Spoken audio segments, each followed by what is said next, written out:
We talk a lot on this show about making healthy changes, but when you actually put it into practicality, how do you really make those changes? Today we have a very special treat.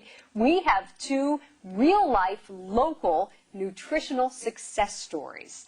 So with us today is Mindy Swartley from Trapp, and we have Lynne Clark from North Coventry. And I want to thank you so much both for being here and sharing your stories with us. Your stories are similar because you've made some changes, but they're also different. Mindy, I want to start with you. You made changes not really to lose weight.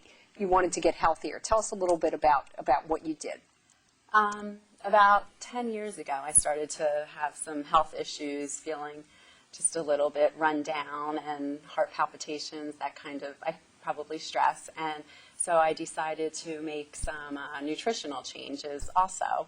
And just started to incorporate that into my lifestyle. Just started small with making sure I eat breakfast every day, and have proceeded to changing my whole family over to whole wheat pastas, lots more vegetables, not so many prepackaged foods. That's fantastic. It sounds like some really, really positive changes. Great. Yes. Great. Lynne, you have made incredible changes. We have, if I may, we have a before picture of you from about 2 years ago, would you say this was? About 3 years ago. And we're going to put that up on the screen now so everybody can see Lynne before. And then, of course, Lynne today, minus 50 pounds. First of all, congratulations. Thank you. That's really amazing. Thanks. Tell us what you did. Well, 3 years ago, I was diagnosed with prediabetes, and I had gestational diabetes when I was pregnant, so I wasn't surprised at the diagnosis. I put on a lot of weight, so I went to see a nutritionist, and she walked me through the new diabetic diet, which is just pretty much counting your carbs, low fat, what time of day you eat, and portion control. Great.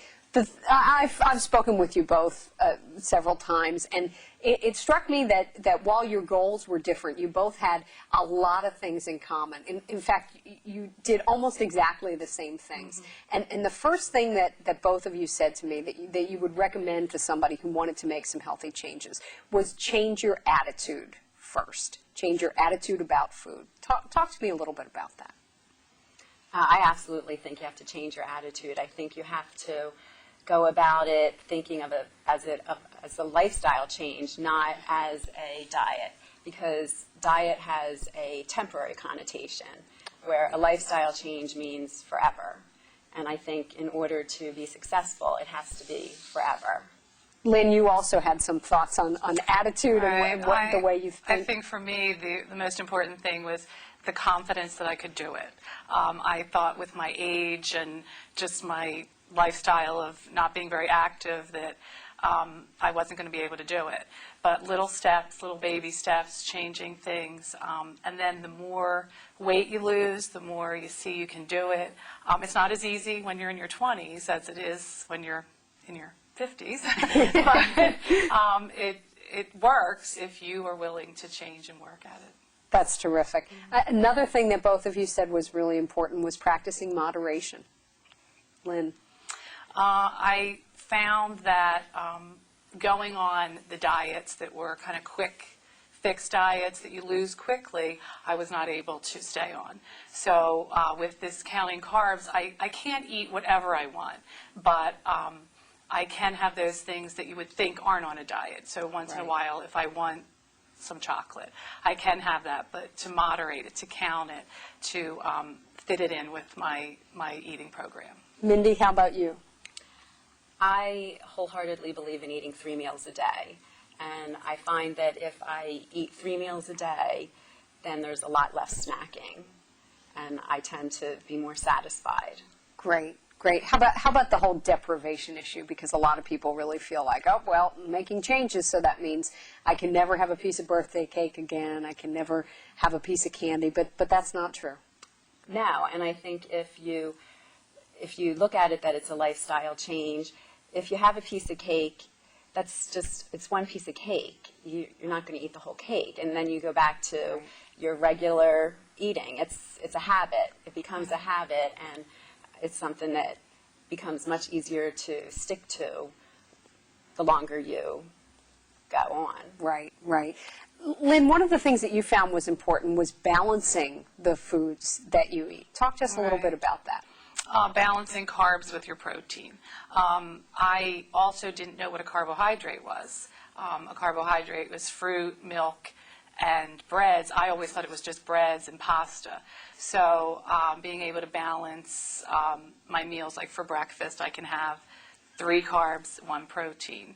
And they work together so that you can stay satisfied till the next meal and not feel deprived. Right. What would your advice be, Mindy, let's start with you, to somebody who said they wanted to make some changes? I would advise them to start small. Find something small that's manageable and start there, and then build on that. Okay, Lynne. I would say seek help as far as what your meal plan could be, professional help. I had to do that.